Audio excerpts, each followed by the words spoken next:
Police chief Javed Alam Urdu की शोहदा police के वर्षा के घर आमद। रिपोर्ट मीर और शाख Ali Mirani. Additional IG Karachi Javed Alam Urdu police अफसरान के हमरा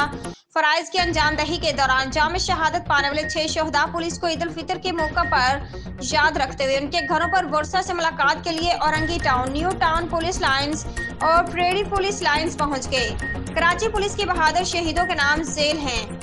डीएसपी मोहम्मद हनीफ खान शहीद, Preedy police lines; sub inspector Iqbal Mohammad Khan शहीद, New Town police lines; ASI Iftikhar शहीद, New Town police lines; ASI Javed Iqbal शहीद, Orangi Town; head constable Aslam Khan शहीद, Orangi Town; police constable Mohammad Saeed Ahmed शहीद, औरंगी टाउन। पुलिस चीफ ने शोहदा पुलिस के वर्षा से मुलाकात में बहादुरी से फराइज के अंजामदही के दौरान शहादत पाने वाले शोहदा की बेमिसाल कुर्बानी और शुजाअत पर खराज अकीदत पेश किया